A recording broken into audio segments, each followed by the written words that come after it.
اللہ پاک قرآن پاک میں ارشاد فرماتا ہے وَإِن كُنتُم فِي رَيْبٍ مِّمَّا نَزَّلْنَا عَلَىٰ عَبْدِنَا فَأْتُوا بِسُورَةٍ مِّن مِّثْلِهِ وَادْعُوا شُهَدَاءَكُم مِّن دُونِ اللَّهِ إِن كُنتُم صَادِقِينَ۔ اللہ پاک نے قیامت تک آنے والے کافروں کو چیلنج کر دیا۔ کیا فرمایا؟ فرمایا کہ اگر تمہیں کوئی اس میں شک ہو جو ہم نے اپنے بندہ خاص میں نازل فرمایا ہے، فرمایا فَأْتُوا بِسُورَةٍ، تم اس کی مثل، اس کی مثال، اس کے جیسی ایک صورت بنا کر لے آؤ، اور پھر اکیلے نہیں، فرمایا وَادْعُوا شُهَدَاءَكُم مِّن دُونِ اللَّهِ، فرمایا اللہ اور اللہ والوں کو چھوڑ کر، تفسیری ترجمہ سے کر رہا ہوں، اللہ اور اللہ والوں کو چھوڑ کر جو تمہارے ساتھی ہیں ان کو بھی ساتھ ملا لو، ان کنتم صادقین، اگر تم سچے ہو، اگر تم یہ کہتے ہو کہ یہ جو کلام ہے یہ اللہ کے نبی نے خود بنایا ہے، تم بھی تو اہل عرب ہو نا، تم بھی تو عربی جانتے ہو نا، تم خود بنا کر لے آؤ اس کی مثل ایک صورت، اور اگر نہ بنا سکے فَإِن لَّمْ تَفْعَلُوا، اور اگر تم نہ لا سکے وَلَن تَفْعَلُوا، اور ہرگز تم لا بھی نہیں سکتے، فَاتَّقُوا النَّارَ الَّتِي وَقُودُهَا النَّاسُ وَالْحِجَارَةُ، اور پھر تیار ہو جاؤ اس آگ کے لیے جس کا ایندھن آدمی اور پتھر ہے، اعدت للکافرین، جو کافروں کے لیے تیار کی گئی ہے۔ جہنم جو ہے پیارے میٹھے اسلامی بھائیوں یہ کافروں کے لیے تیار کی گئی ہے، مسلمانوں کے لیے تو اللہ پاک نے جنت بنا کے رکھی ہے، مسلمان خود بخود جہنم میں چھلانگیں لگائے تو یہ ان کی مرضی ہے، اللہ پاک نے ان کے لیے جنت بنا کے رکھی ہے۔ پیارے میٹھے اسلامی بھائیوں، یہ جو قیامت تک کا چیلنج کیا اللہ پاک نے قرآن پاک میں، یہ کیا اس کا آیت کا بیک گراؤنڈ کیا ہے؟ اہل عرب جو تھے بڑی فصیح اور بڑی بلیغ جو ہے قوم تھی، بڑی فصاحت و بلاغت رکھتے تھے اپنا معافی ضمیر بیان کرنے میں، اپنا نقطۂ نظر بیان کرنے میں، کسی کو بات سمجھانے میں بڑا ان کو فن آتا تھا، دوسرے لوگوں کو وہ اجمی سمجھتے تھے، اجمی گونگے کو کہتے ہیں۔ تو پیارے اسلامی بھائیوں، جب یہ کلام اللہ پاک نے اپنے نبی پر نازل کیا تو انہوں نے کہا کہ یہ جو کلام ہے یہ اللہ کے نبی نے خود بنایا۔ اللہ پاک نے پھر قرآن پاک میں یہ ان کو ارشاد فرمایا اگر تم یہ کہتے ہو کہ اللہ کے نبی نے خود بنایا ہے تو تم بھی تو عربی ہو، تم بنا کے لاؤ اس جیسی ایک صورت، اور اگر تم نہ لا سکے اور ہرگز تم لا بھی نہیں سکتے تو پھر اس آگ کے لیے تیار ہو جاؤ جس کا ایندھن آدمی اور پتھر ہے۔ پیارے میٹھے اسلامی بھائیوں، اس وقت اسلام کی سب سے مضبوط جو دلیل ہمارے ہاتھوں میں ہے وہ قرآن پاک ہے۔ نبی پاک صلی اللہ علیہ وآلہ وسلم کی نبوت کی دلیل جو ہے ہمارے ہاتھوں میں ہے وہ کیا ہے؟ قرآن پاک ہے۔ پیارے میٹھے اسلامی بھائیوں، قرآن پاک 1400 سال ہو گیا، آج تک اس میں کوئی تحریف، کوئی ترمیم، کوئی کمی بیشی نہیں ہوئی، کیونکہ اس کی حفاظت کا ذمہ بھی میرے رب نے خود لیا ہوا ہے۔ پیارے اسلامی بھائیوں، جب مسلمہ کذاب بدبخت نے نبوت کا جھوٹا دعویٰ کیا تو ان کے چیلوں نے، ان کے چمچوں کڑچوں نے کہا کہ مسلمانوں کے قرآن میں یہ آیت موجود ہے، یہ ایک چیلنج ہے، تو اس کا کیا کرنا ہے؟ نبوت کا دعویٰ تو تم نے کر دیا جھوٹا معاذ اللہ، تو اس کا کیا کرنا ہے؟ اس نے کیا قرآن پاک لے کر بیٹھ گیا۔ اس سے پہلے میں آپ کو ایک بات بتاؤں، پیارے میٹھے اسلامی بھائیوں، قرآن پاک جو ہے یہ اللہ پاک کا کلام ہے، اور اللہ کی تخلیق اللہ کی ہوتی ہے اور بندے کی تخلیق بندے کی ہوتی ہے۔ مثال سے سمجھیے، یہ ٹیوب لائٹ ہے، یہ بندوں نے بنائی، کیسے بنائی؟ اللہ پاک کی دی ہوئی عقل سے بنائی۔ دنیا روشن ہے، دنیا جگمگا رہی ہے، اللہ کی دی ہوئی عقل سے بندوں نے یہ ٹیوب لائٹ بنائی، پوری دنیا کو روشن کر دیا، لیکن آج تک کوئی بندہ جگنو نہیں بنا سکا۔ بڑی بڑی ٹرینیں بنا لی لوگوں نے، کیسے بنائی؟ اللہ پاک کی دی ہوئی عقل سے بنائی۔ آج تک کوئی چونٹی نہیں بنا سکا، کیونکہ ٹرین بنائی بندے نے اور بنائی اللہ کی دی ہوئی عقل سے، لیکن جو چونٹی ہے وہ اللہ پاک کی تخلیق ہے، ٹرین بندے کی تخلیق ہے۔ اسی طرح جہاز بندوں نے بنا لیے، اللہ پاک کی دی ہوئی عقل سے بنائے، لیکن آج تک کوئی تتلی نہیں بنا سکا، کیونکہ تتلی اللہ پاک کی تخلیق ہے، اور کوئی آج قیامت تک بنا بھی نہیں سکتا، کیونکہ اللہ پاک کی تخلیق جو ہے وہ اللہ پاک کی ہے، بندے کی تخلیق بندے کی تخلیق ہے۔ تو اسی طرح جو قرآن پاک ہے یہ اللہ پاک کا کلام ہے، اور بندے اس کو کیسے بنا سکتے ہیں؟ اس بدبخت نے رات میں قرآن پاک کو سامنے رکھا۔ قرآن پاک میں ایک سورت ہے، سورۃ القاریہ، القاریہ کھڑکھڑانے والی، ملقاریہ کیا ہے؟ کھڑکھڑانے والی، وما ادراک ملقاریہ، اور تم کیا جانو کیا ہے کھڑکھڑانے والی؟ یہ قیامت کا ذکر یہاں ہو رہا ہے، کھڑکھڑانے والی کیا ہے؟ کھڑکھڑانے والی، تم کیا جانو کیا کھڑکھڑانے والی؟ یقیناً ہمیں پتہ نہیں ہے قیامت کیسی ہوگی۔ تو اس نے اس صورت کو سامنے رکھا اور بنایا کیا؟ بناتا ہے کہ الفیل، ہاتھی، ملفیل کیا ہے؟ ہاتھی، وما ادراک ملفیل، تم کیا جانو کیا ہے ہاتھی؟ جب وہ بنا کر لایا صبح اپنے چیلوں کو اس نے سنایا، کیا سناتا ہے؟ الفیل ملفیل وما ادراک ملفیل، ہاتھی کیا ہے ہاتھی، تم کیا جانو کیا ہاتھی۔ وہ اس کے چیلے جو تھے وہ کہنے لگے گرو جی کچھ عقل کو ہاتھ مارو، یہ تو عام آدمی کو بھی پتہ ہے ہاتھی کیا ہوتی ہے۔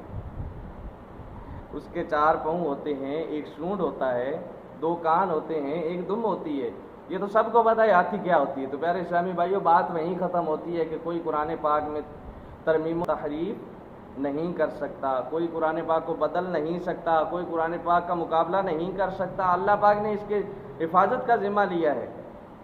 تو بدلے گا زمانہ لاکھ مگر قرآن نہ بدلا جائے گا۔ پیارے میٹھے اسلامی بھائیوں، یہ قرآن پاک جو ہے نبی پاک صلی اللہ علیہ وآلہ وسلم کا سب سے بڑا معجزہ ہے جو آج ہمارے ہاتھوں میں موجود ہے، اور بغیر کسی غلطی کے، بغیر کسی ترمیم کے، بغیر کسی کمی کے، بغیر کسی بیشی کے ہمارے ہاتھوں میں موجود ہے الحمدللہ، کیونکہ اللہ پاک نے اس کی حفاظت کا خود ذمہ لیا ہے، کوئی آج تک اس میں ترمیم نہیں کر سکا۔ تو پیارے میٹھے اسلامی بھائیوں، قرآن پاک میں ہر چیز کا بیان ہے۔ میں ایک مضمون پڑھ رہا تھا کہ یورپ میں لڑکے اور لڑکی کو شادی سے پہلے سیشن کروائے جاتے ہیں، لیکچر دیے جاتے ہیں، لیکچرار کے کسی پروفیسر کے سامنے بٹھایا جاتا ہے، وہ ان کو لیکچر دیتا ہے کہ بھئی آپ نے شادی شدہ لائف کو کیسے گزارنا ہے، کیونکہ ہمارا معاشرہ جو ہے وہ تنہا پسندی کا شکار ہے، اکیلا رہنا بندہ پسند کرتا ہے۔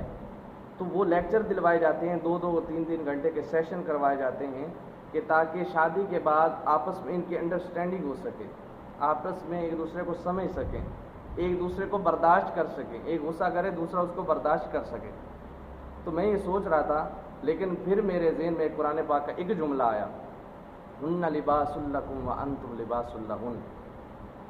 پیارے میٹھے اسلامی بھائیوں، آپ کسی کو ہزاروں پروفیسر کے سامنے بٹھا دو، کوئی پروفیسر کروڑوں لیکچر دے میاں بیوی کے حقوق پہ، لیکن یہ قرآن کا ایک جملہ ہن لباس لکم وانتم لباس لہن، کہ عورت مرد کا لباس ہے اور مرد عورت کا لباس ہے، یعنی میاں بیوی کا لباس ہے، بیوی میاں کا لباس ہے۔ تو پیارے اسلامی بھائیوں، ان ہزاروں لیکچر سے یہ ایک جملہ جو ہے یہ بھاری ہے۔ کیوں؟ میں سمجھاتا ہوں۔ لباس جو ہوتا ہے، کپڑے جو ہوتے ہیں، ویسے تو ہمارے محدثین نے بہت ساری اس کی شرح بہت کچھ لکھا ہے، لیکن میں 3 چیزیں آپ کو بتاتا ہوں۔ لباس جو ہوتے ہیں اس کے 3 فائدے بتاتا ہوں۔ اگر جسم پر کوئی داغ ہو، کوئی دھبا ہو، کوئی زخم ہو، اگر بندہ لباس پہن لے تو کیا ہوتا ہے؟ وہ دھبا چھپ جاتا ہے، وہ داغ چھپ جاتا ہے۔ اسی طرح لباس جو ہوتا ہے وہ گرمی اور سردی سے بچاتا ہے۔ میاں پہ کوئی مشکل وقت آ گیا، بیوی اس کو بچائے، بیوی پہ کوئی مشکل وقت آ گیا، میاں اس کو بچائے۔ اور تیسری بات جو ہوتی ہے، لباس پہن کر بندہ خوبصورت لگتا ہے۔ قرآن پاک میں میاں کو، بندے کو، شوہر کو یہ بتا دیا گیا کہ تمہاری زینت، تمہاری خوبصورتی جو ہے یہ بیوی کے ساتھ ہے، اور بیوی کو بتا دیا یہ تمہاری خوبصورتی جو ہے یہ تمہارے شوہر کے ساتھ ہے۔ یعنی لباس کے 3 فائدے میں نے آپ کو بتائے۔ ایک تو لباس اگر کوئی عیب ہو تو اس کو چھپا لیتا ہے، گرمی سردی سے لباس بچاتا ہے، اور تیسری بات یہ ہے کہ لباس پہن کر بندہ خوبصورت لگتا ہے۔ تو پیارے اسلامی بھائیوں، لاکھوں لیکچر ایک طرف، یہ قرآن پاک کا ایک جملہ ہن لباس لکم وانتم لباس لہن، یہ جملہ ایک طرف، پورے اسلوب سکھا دیے اس میں۔ پیارے اسلامی بھائیوں، لوگ بڑے اخلاق سکھاتے ہیں، بڑے اخلاق سکھاتے ہیں لوگ کہ یہ کر لو، ایسا کرنا چاہیے، وہ کرنا چاہیے، یہ نہیں کرنا چاہیے، تو اس سے بات جاؤ، تو یہ کرو تو وہ کرو۔ پیارے اسلامی بھائیوں، طلاق کب ہوتی ہے؟ جب بڑے سخت اختلاف ہو تب ہوتی ہے نا طلاق۔